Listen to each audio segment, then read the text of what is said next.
Class start करते हैं, गौर कीजिएगा। हम लोगों ने लास्ट क्लासेस के अंदर मोल्स के बारे में डिस्कस करा था। अब हम लोग थोड़ा सा थ्योरेटिकल पैटर्न को आगे लेकर बढ़ते हैं और फिर मोल्स पे वापस आएंगे। मैं यहां पर बात करता हूं कि जब हमने डिस्कशन की थी, हमें मैटर बताया गया था,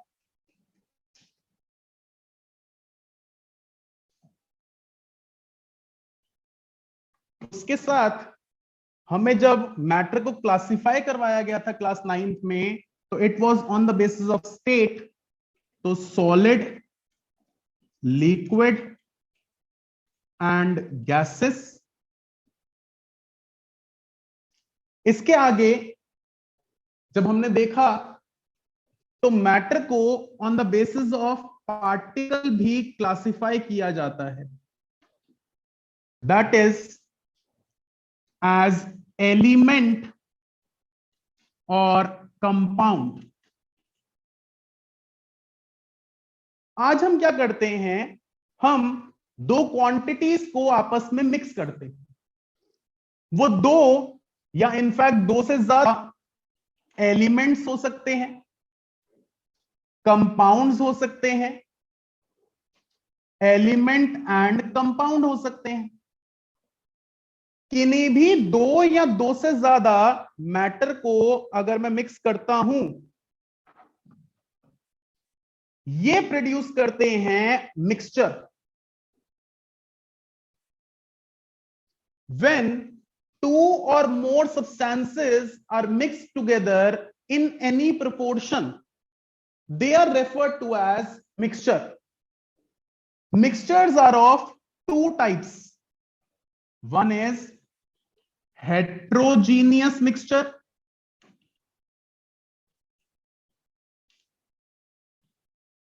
and second is homogeneous mixture.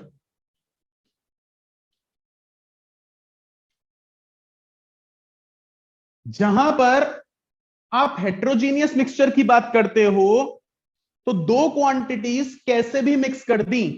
Example, आपने कंटेनर के अंदर चीनी और नमक मिक्स कर दिया, सॉल्ट एंड शुगर। क्योंकि आपने चीनी और नमक मिक्स करा, आप एक चम्मच में से उस मिक्सचर को निकालते हो, कहीं पे चीनी ज्यादा आती है, कहीं पे नमक ज्यादा आता है। ऐसे मिक्सचर को आप बोलते हो हेट्रोजीनियस मिक्सचर, क्योंकि प्रोपोर्शन कांस्टेंट नहीं है।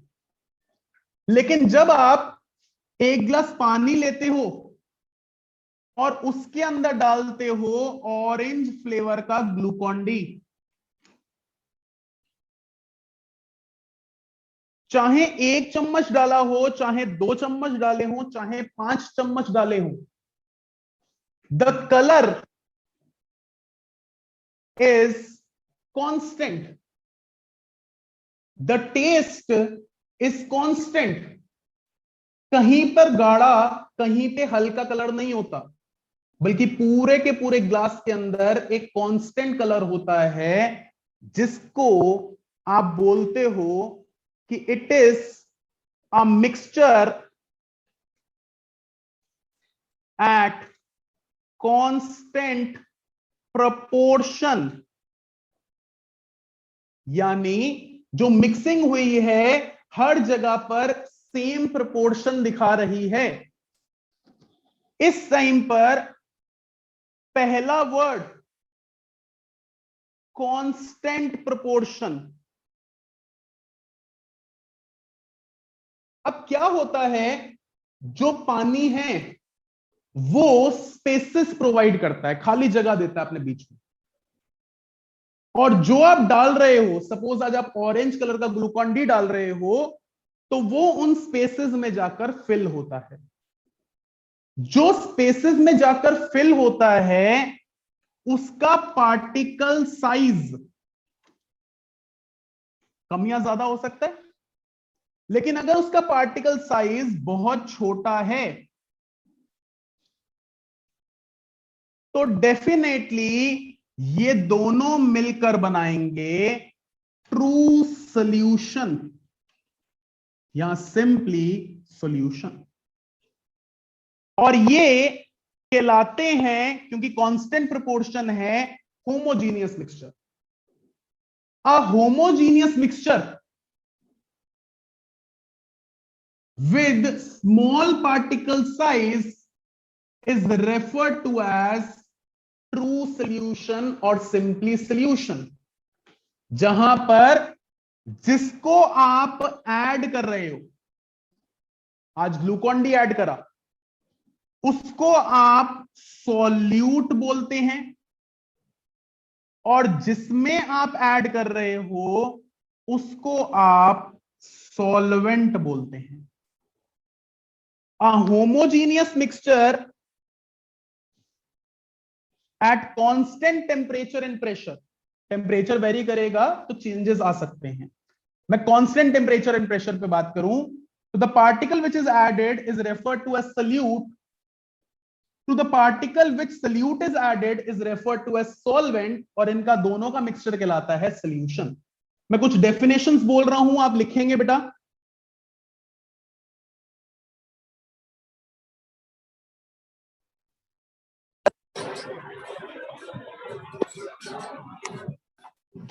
फर्स्ट, सर हाँ जी बेटा सर एक डाउट था बताइए। सर, जैसे कि आप कह रहे थे हेट्रोजीनियस मिक्सचर में सॉल्ट और शुगर वेरी करता है सर। जैसे कि अगर हम सर 2 स्पून सॉल्ट और 2 चम्मच शुगर डालें सर, तब भी मिक्स वेरी कर दो करेगा वो? बेटा, मिक्स कर दो दोनों को। अब आप मिक्स करने के बाद अपने पिंच से उठाओ तो कहीं पे चीनी ज्यादा, कहीं पे नमक ज्यादा आ सकता है। ठीक है, ओके सर। ओके बेटा। लिखिए first, mixture.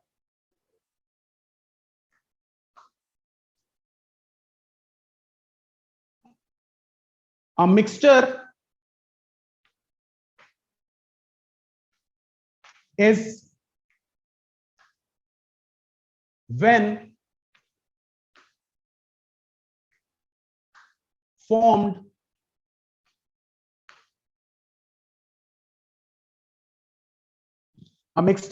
formed by mixing 2 or more substances in any proportion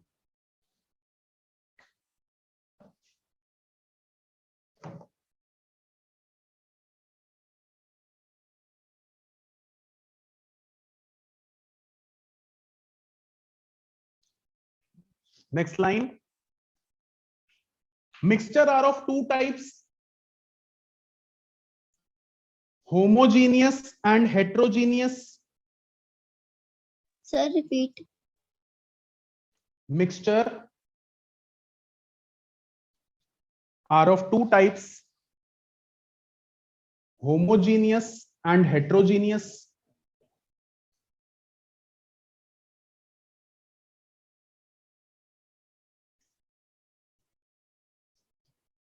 First, heterogeneous mixture,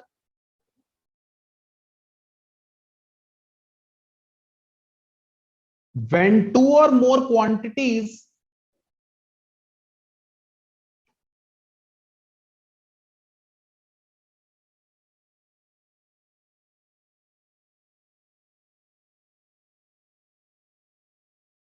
when 2 or more quantities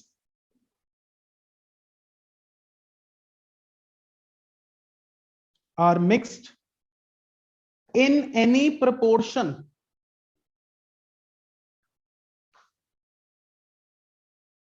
they produce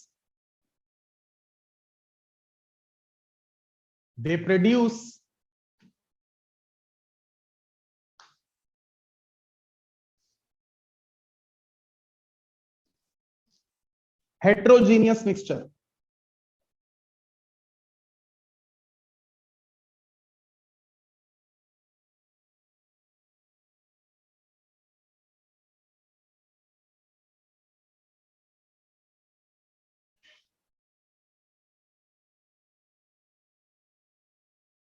Next line। When, यहां पहले लिख लो, होमोजीनियस मिक्सचर के बारे में लिख पा रहा हूं। होमोजीनियस मिक्सचर व्हेन टू और मोर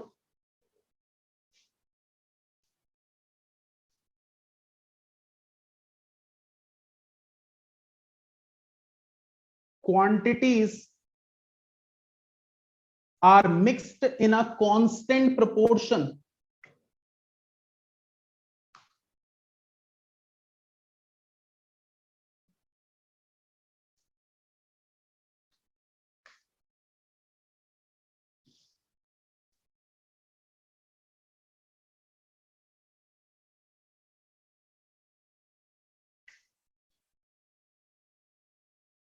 Are mixed at constant proportion, they produce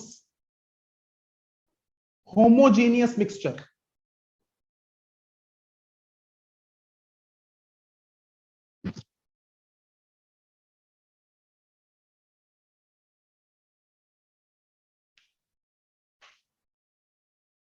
Next line, if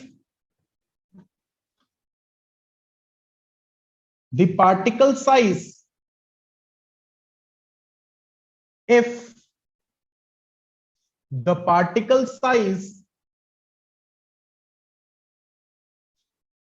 is very small, they produce, So we need to write this under heterogeneous mixture. homogeneous mixture बेटा।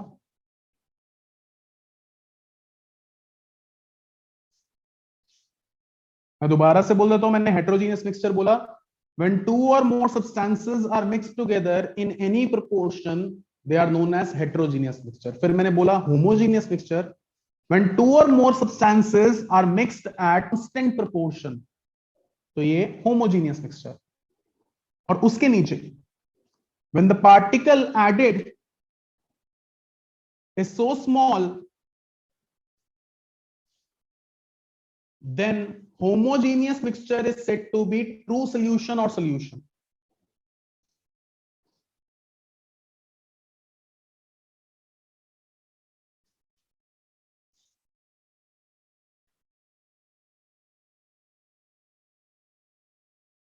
Sir, can you repeat last का?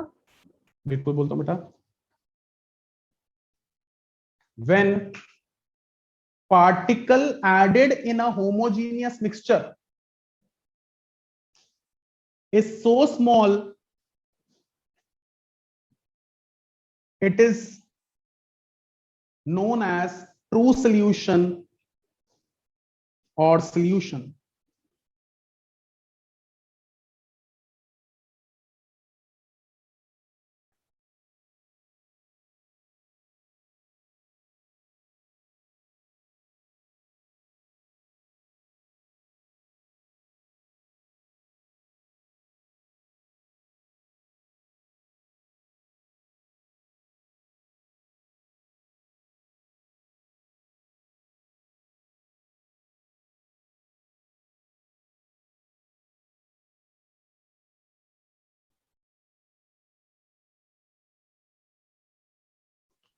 ठीक है।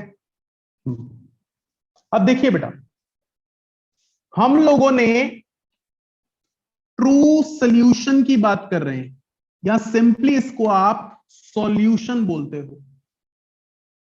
It is a homogeneous mixture of solute and solvent. ये homogeneous mixture है solute और solvent का। अब गौर कीजिएगा बेटा, मैं सपोज तीन चीजों को मिक्स करता हूं। Let us assume water, salt and sugar. इसमें जो वाटर है ये हमेशा स्पेसिस प्रोवाइड करता है, और क्योंकि ये स्पेसिस प्रोवाइड करता है मेरे लिए ये सॉल्वेंट रहता है। Water is always said to be universal solvent. अब इसके अंदर बाकी जितनी मर्जी चीजें डाल दें, शुगर, सॉल्ट और भी कुछ डाल दिया, और ये होमोजीनियस रहता है, तो ये सब चीजें कहलाएंगी सॉल्यूट। यानी in solution if you are considering two components, suppose आपने शुगर सॉल्यूशन बनाया, तो one will be solvent and one will be solute. अगर आपने 3 कंपोनेंट सिस्टम बनाया, 3 कंपोनेंट ले रहे हो, तो one will be solvent and rest will be solute. ऐसे ही अगर आप 4 कंपोनेंट सिस्टम बनाओगे, there will be one solvent and rest will be solute. तो यहां पर अगर मैं एग्जाम्पल लिखूं, फर्स्ट एग्जाम्पल शुगर सॉल्यूशन, तो इसके अंदर शुगर सर अगर हम जैसे फॉर एग्जांपल वाटर, एसिड और किसी सॉलिड का बना दे, तो वाटर और एसिड दोनों सॉल्वेंट नहीं होंगे? नहीं बेटा, acid will be solute and water will be solvent. इस चीज का एक एग्जांपल आपकी क्लास 11 से क्लास 10 से डिस्कस करता हूं। आप लोगों ने पीएच पढ़ा था? Yes sir.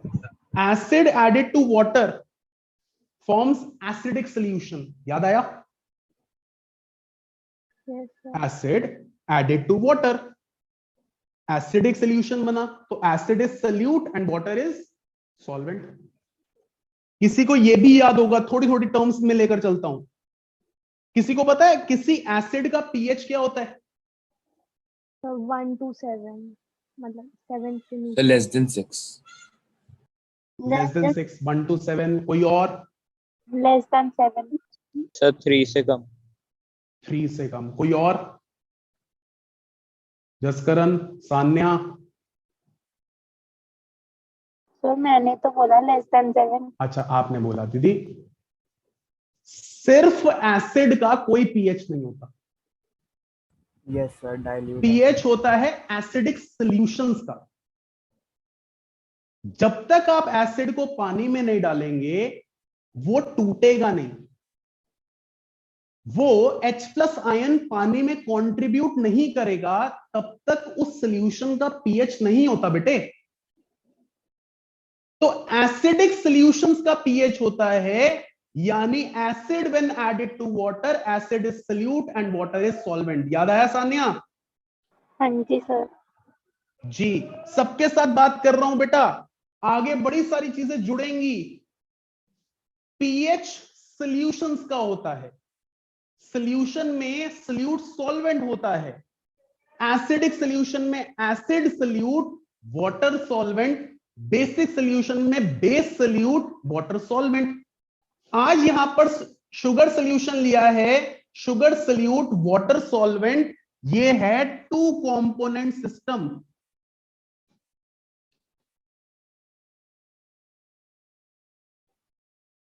इसी तरह से घर में मेहमान आ रहे हैं और जसकरण लेमनेड बना रहा है। लेमनेड बनाने के लिए जसकरण ने लिया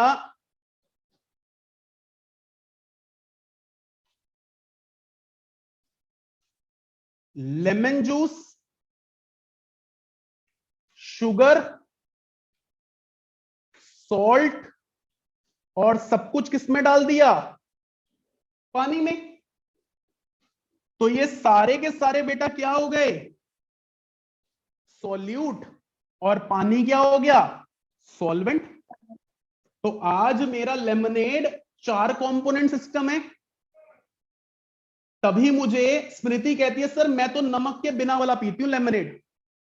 तो उसका लेमनेड कितने कंपोनेंट सिस्टम है? 3 कंपोनेंट सिस्टम। लेकिन चाहे 2 कंपोनेंट हो, 3 कंपोनेंट हो, 4 कंपोनेंट हो, 5 कंपोनेंट हो, one will be solvent and rest every other particle will be solute, अगर वो होमोजीनियस सॉल्यूशन बना रहे हैं तो। ठीक है, लिखिए बेटा एग्जाम्पल। सर। हाँ जी बेटा। सर अगर हम जैसे सेम स्टेट को ऐड कर दे, जैसे लिक्विड में अगर वाटर में कोई लिक्विड ऐड कर दे, हाँ हाँ, कोई दिक्कत नहीं, डेंसिटी वेरी करेगी और जो स्पेस प्रोवाइड करेगा वो सॉल्वेंट, जो स्पेस में जाके फिल हो जाएगा वो सॉल्यूट। तो मतलब सर वाटर ही बनेगा ना वो solvent? Generally water is a universal solvent, उसकी डेंसिटी सबसे कम होती है। ठीक है, ओके सर। ओके, लिखे बेटा, various examples of solution.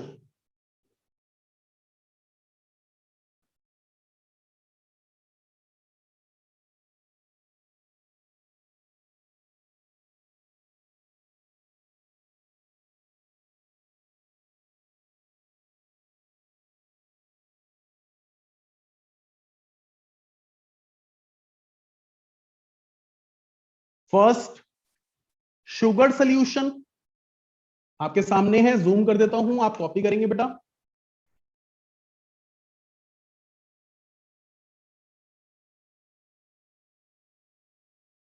sugar solution where sugar is solute, water is solvent, it is a two component system.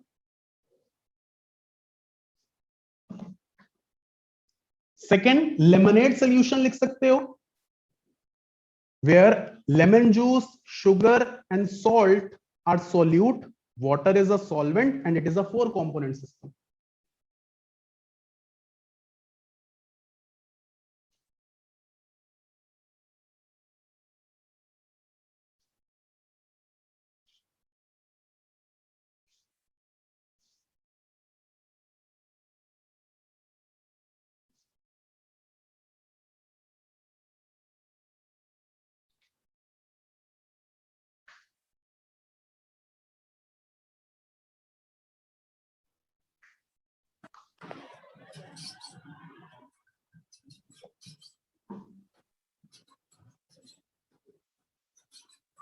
I hope लिख लिया सबने। सर हाँ जी बेटा। सर जैसे कि आपने बताया अगर ये होमोजीनियस सोल्यूशन है सर तभी लेमन जूस मतलब शुगर सॉल्ट ये तभी सॉल्यूट होंगे। सर अगर ये बिल्कुल हेट्रोजीनियस मिक्सचर हुआ तो सर ये सब शुगर सॉल्ट ये सॉल्यूट नहीं कहलाएंगे? बेटा तब सोल्यूशन ही नहीं माना जाएगा, तब हो सकता है वो कोलॉइडल सोल्यूशन बन जाए, सस्पेंशन बन जाए। क्लास 9th में थोड़े से वर्ड्स याद करवाता हूं, तो कोलॉइडल सोल्यूशन बनेगा तो डिस्पर्स फेज डिस्पर्जन मीडियम आ जाएगा, याद आया?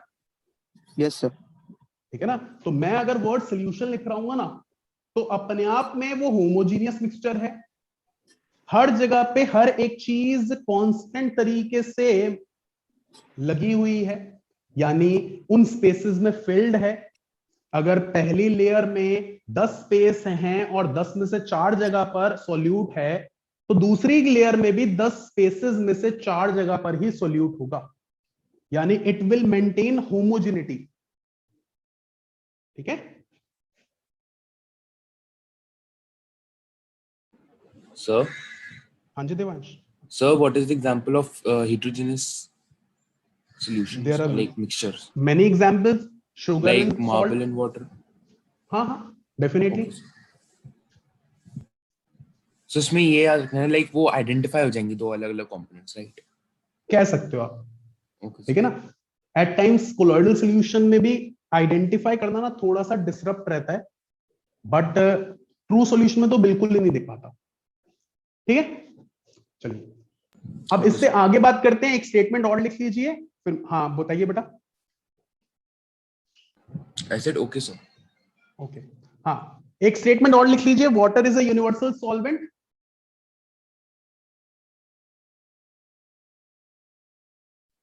तो कहीं पर वर्ड सॉल्यूशन लिखा होगा और ये स्पेसिफाई नहीं कर रखा होगा कि सॉल्वेंट कौन है, तो समझ लेना water is a solvent here. मैंने बोला इथेनॉल सॉल्यूशन तो इथेनॉल पानी में मिला रखा होगा। मैंने बोला शुगर सॉल्यूशन, शुगर पानी में मिला रखा होगा। मैंने बोला ग्लूकोज सॉल्यूशन, ग्लूकोज पानी में मिला रखा होगा, अनटिल एंड अनलेस मैं सॉल्वेंट ना बताऊं तो।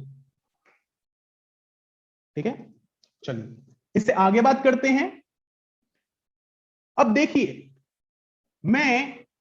हम दो बच्चों की बात करते हैं, मेरी और देवांश की। मैं अपने ग्लास के नीचे N लिखता हूं और देवांश के ग्लास के नीचे D लिखता हूं।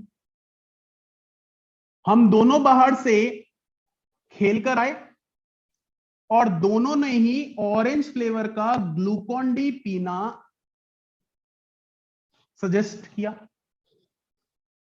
मेरे ग्लास पानी, दोनों के ग्लासेस में 200-200 ml पानी है, मैंने अपने ग्लास के अंदर 1 स्पून ग्लूकॉन डी मिलाया और देवांश ने 2 स्पून ग्लूकॉन डी मिलाया। मैं आपसे पूछता हूं, ये जनरल डिस्कशन है जो डेली बेसिस पे हमारी आपस में होती है, बेटा किसको सॉल्यूशन ज्यादा मीठा लगा होगा? दिव्यांश। दिव्यांश को। किसका सॉल्यूशन, क्या बेटा, किसका सॉल्यूशन ज्यादा कलर्ड होगा, मतलब ज्यादा गाढ़ा होगा कलर में? तो देवांश। देवांश का। किसकी सॉल्यूशन में से ज्यादा फ्रेग्रेंस आ रही होगी? दिव्यांश। देवांश। हम ऐसा क्यों कह पा रहे हैं? क्योंकि हमने सॉल्यूट की क्वांटिटी ज्यादा डाली है। ये तो बड़ी लेमन सी डिस्कशन थी कि सर जिसने सॉल्यूट की क्वांटिटी ज्यादा डाली, सॉल्यूशन में उसका बिहेवियर भी ज्यादा था। हमने इसको ही एक स्टेटमेंट से बोल दिया, impact of solute over solution. और इस impact of solute over solution को नाम दिया गया कंसंट्रेशन से।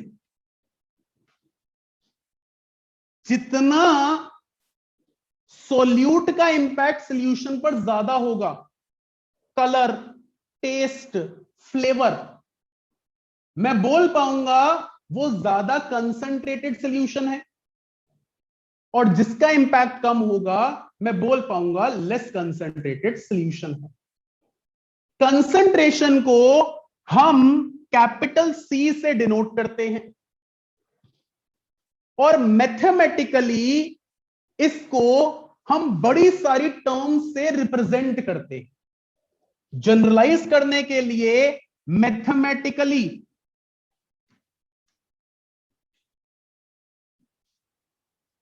concentration can be written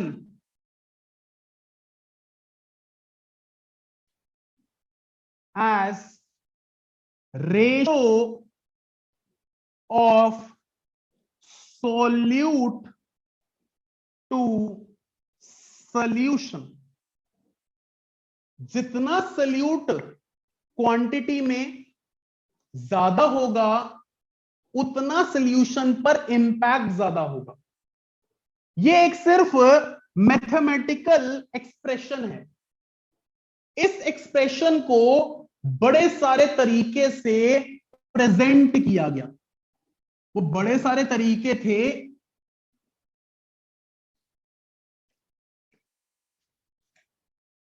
सबसे पहला मास by mass percent, class 9th में लिखा था हमने। दूसरा मास बाय वॉल्यूम परसेंट। तीसरा वॉल्यूम बाय वॉल्यूम परसेंट। ये 3 तो बेटा क्लास 9th में हमने देखे थे। क्लास 11th में और भी बड़ी सारी टर्म्स आई। अभी सिर्फ टर्म्स लिख रहा हूं। मोलैरिटी,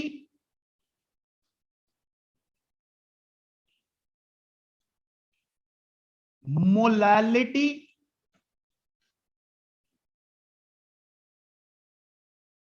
मोल फ्रैक्शन,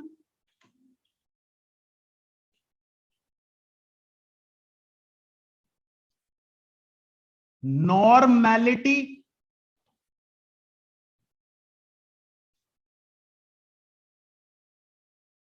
पार्ट्स पर मिलियन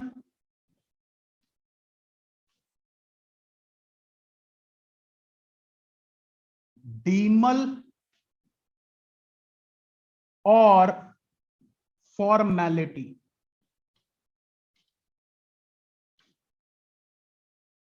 तो ये सारी टर्मिनोलॉजी क्लास 11th के अंदर इस्तेमाल में आई।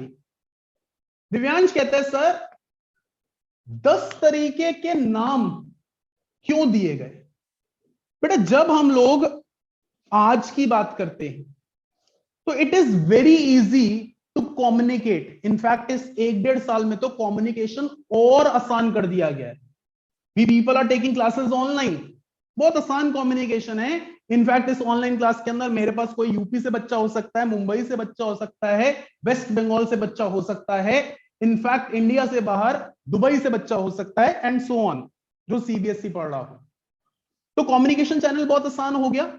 आज मैं कोई डिस्कवरी करता हूं, मैं रिसर्च पेपर लिखता हूं, उसको नेट पे डालता हूं, अप्रूवल मिलता है, ऑल ओवर द वर्ल्ड समझ में आ जाता है। दुनिया जो मेरे रिसर्च पेपर में, सपोज एग्जाम्पल लेते हैं, एक बेसिक सा एग्जाम्पल, मैं सपोज बाय गॉड ग्रेस ऐसा अगर हो जाए, मैं कोविड की मेडिसिन लेकर आता हूं और अभी मेडिसिन अपने ट्रायल फेज में ही होती है, ऑल ओवर द वर्ल्ड ये चीज फैल जाती है कि कोविड की मेडिसिन निपुण सर के थ्रू बन रही है। तो ये न्यूज बड़ी आसानी से ऑल अराउंड द वर्ल्ड फैल गई, क्योंकि मीन्स ऑफ कम्युनिकेशन बहुत इजी हो चुका है।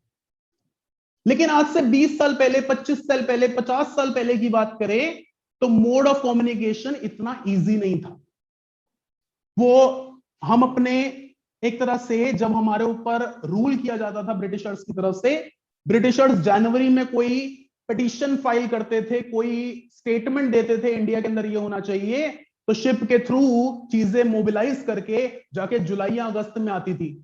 वो कहते थे गर्मियों में ये होना चाहिए, वो कहते भैया ऑटम चल रहा है, गर्मियां तो निकल गई। तो वहां पर मोड ऑफ कम्युनिकेशन बड़ा स्लो था। तो अलग अलग कंट्री में अलग अलग साइंटिस्ट कंसंट्रेशन के बारे में स्टडी कर रहे थे, और वो क्या करते थे, वो अपने हिसाब से उन चीजों को डिस्कस करते थे। किसी कंट्री ने किसी तरीके से डिस्कस करा, किसी कंट्री ने किसी तरीके से डिस्कस करा, किसी कंट्री ने किसी तरीके से डिस्कस, और फिर 1-1.5 साल बाद जो हमारे कॉमन प्लेटफॉर्म्स पे ये रिसर्च पेपर के लिए मीट हुए, बुलाया गया, और उसके अंदर सबने बात करी। अच्छा, कंसंट्रेशन के बारे में लोगों ने बात करी है, तो वहां पर 10, 12, 20, 50 साइंटिस्ट खड़े हो गए, मैंने भी बात करी है, मैंने भी बात करी है, मैंने भी बात करी है, और उन्होंने अपने रिसर्च पेपर सामने रखे। तो क्योंकि रिसर्च पेपर सामने रखे, 3-3, 5-5, 1-1 साल आपके कंट्री में कंसंट्रेशन के फॉर्मूलाज इंप्लीमेंट हो रहे हैं, और रिसर्च पेपर जब सामने रखा गया तो कंपैरिजंस आए, कौन अच्छा कौन बुरा। लेकिन क्योंकि कौन अच्छा कौन बुरा, कंट्री वालों ने उनको फॉलो करना भी शुरू कर दिया और इंप्लीमेंट करना भी शुरू कर दिया, जिसकी वजह से ये हम सब इतने सारे फॉर्मूलाज को देखेंगे। कुछ जगहों में कुछ चीजों के यूज में कोई फॉर्मूला अच्छा है, कुछ चीजों के यूज में कोई और फॉर्मूला अच्छा है, किसी जगह पे किसी फॉर्मूला की लिमिटेशन है तो किसी जगह पे किस फॉर्मूला की लिमिटेशंस है। ये डिटेल में सारी चीजें आगे सामने आएंगी क्लास 11th एंड 12th में। लेकिन अभी तो कंसंट्रेशन हमें ये 10 तरीके से दिखाई जाती है। कुछ जगहों पर, कुछ स्कूल्स में 1 आध 2 नहीं पढ़ाई जाती। Definitely we'll keep this in mind, but अभी तो हमारे लिए ये 10 तरीके की कंसंट्रेशन रहेंगी। आप बोर्ड कॉपी करेंगे।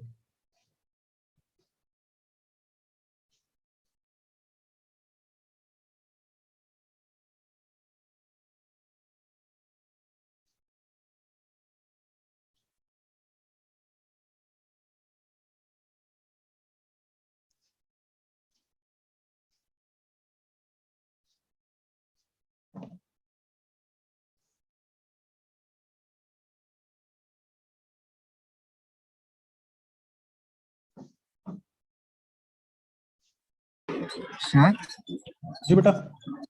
सर वैसे आप ट्राई कर रहे हो वैक्सीन बनाने की? नहीं सर। अच्छा।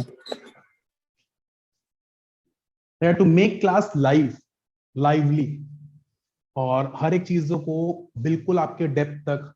आज साहिल जोन से आपने ये बात बोली है और डेफिनेटली जो मैंने बात बोली है, यू पीपल विल रियलाइज और remember it for at least class 11th।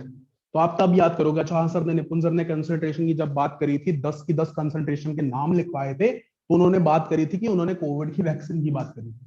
तो this will make you remember और विजुअलाइज द कंप्लीट क्लास। इसलिए थोड़ी बहुत ऐसी लाइव बातें होनी जरूरी बन जाती है क्लासरूम के अंदर।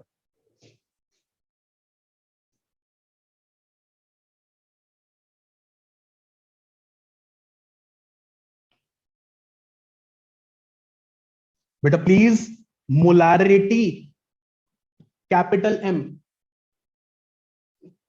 अक्सर बच्चे, छोटे जब बच्चे होते हैं वो स्पैम करते हैं, तो ये स्पैम करा हुआ वर्ड नहीं है, मोलालिटी स्मॉल m।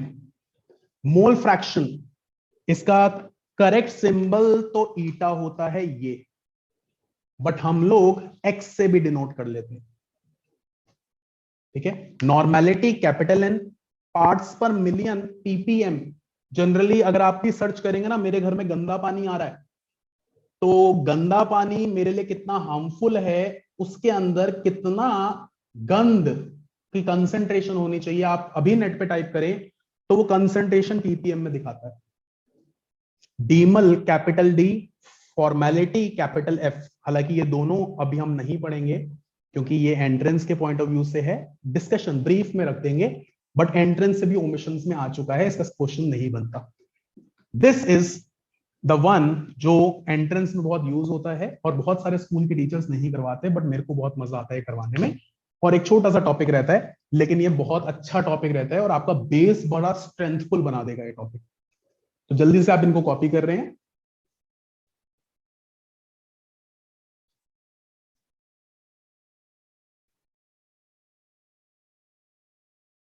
बट सारी चीजें डिटेल में जाएंगी, दोबारा से बोल रहा हूं, सबसे ज्यादा क्वेश्चन भी हम लोग ही करेंगे, सबसे ज्यादा असाइनमेंट्स भी हम लोग सॉल्व करेंगे, और इसी तरीके से सबसे पहले सिलेबस भी हमारा कंप्लीट होगा और सबसे ज्यादा डेप्थ में भी हमारा सिलेबस होगा।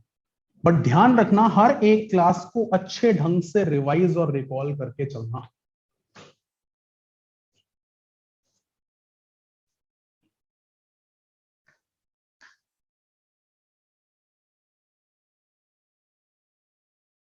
क्लियर है? कर लीजिए कॉपी, कोई बात नहीं। मैं सिर्फ आज पहले 3 डिस्कस करूंगा जो ऑलरेडी क्लास 9th में भी डिस्कस हो रखी हैं, फिर उसके आगे चलेंगे।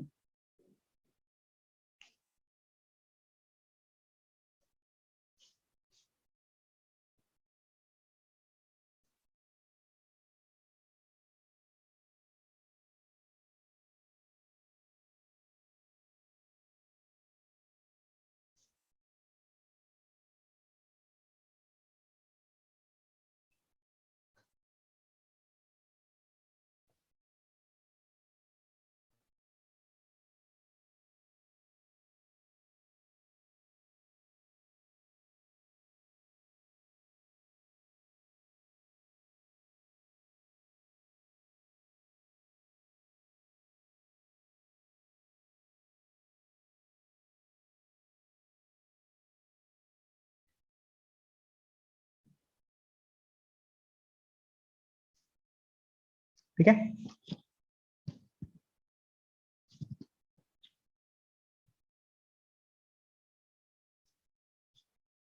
चलिए। अब सबसे पहला, मास बाय मास परसेंट।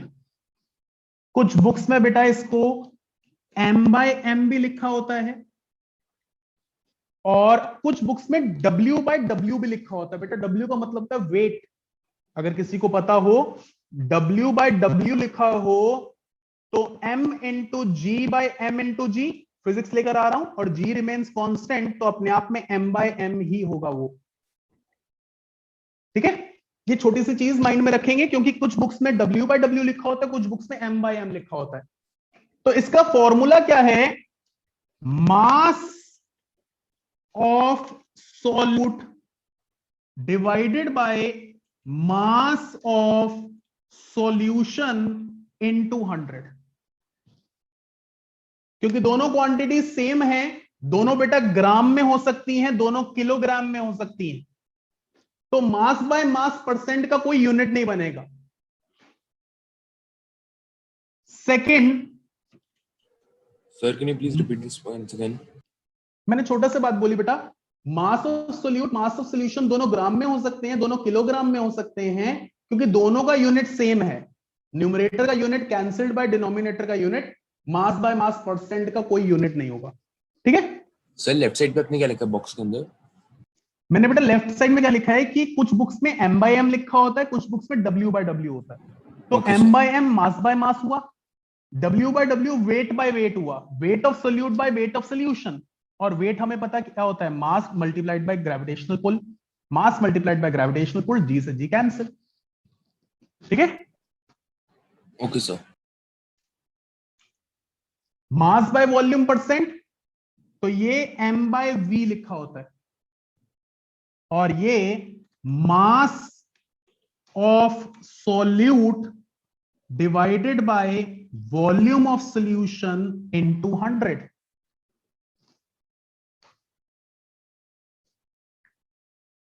इसी तरह से तीसरा, volume by volume percent, v by v, तो volume of solute divided by volume of solution into 100। तो ये आपके पास बने mass by mass, mass by volume, volume by volume percent. तो ये चीज को आपने इन तीनों फॉर्मूलाज को कॉपी करना है।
क्लियर है बेटा? सर हाँ जी बेटा, सर यहाँ पर इनटू 100% की वजह से कर रहे हैं। बिल्कुल बेटा, परसेंट इसलिए 100। Okay sir. ओके बेटा।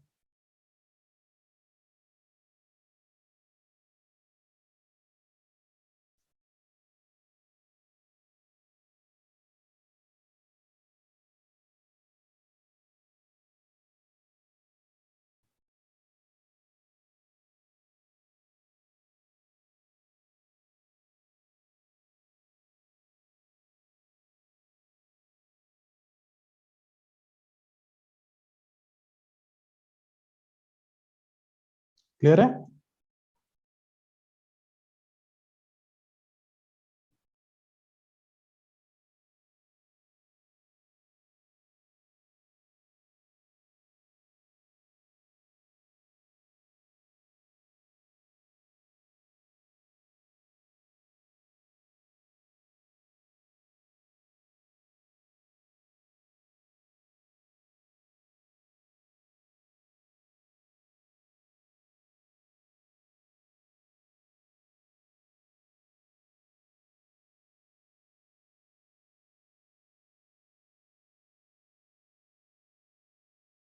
क्लियर बेटा? तो यहां तक क्लास रखते हैं, थोड़ा सा लाइट रखेंगे। नेक्स्ट क्लास काफी इंपॉर्टेंट होने वाली है इन टर्म्स के साथ। ठीक है, तो गौर कीजिएगा। और मैं पहले आज बता दूं कि संडे को देयर स्मॉल टेस्ट जितना हम टॉपिक सैटरडे तक डिस्कस करेंगे, अभी ये सिर्फ थ्योरेटिकल बेस्ड टेस्ट रहेगा, जितना हमने टॉपिक करा है, क्योंकि जब मैं ये कंप्लीट कर लूंगा टॉपिक, फिर हम लोग अच्छे खासे न्यूमेरिकल्स लेकर चलेंगे, ठीक है ना। तो ये क्लास यहां तक रख रहा हूं, please make sure you revise it. इस क्लास का प्रीमियर कल 2 बजे आएगा, अगर किसी ने मिस करी हो या किसी ने देखनी हो दोबारा से, तो प्रीमियर यूट्यूब पे मैं लिंक शेयर कर दूंगा, आप देख लीजिएगा, ठीक है।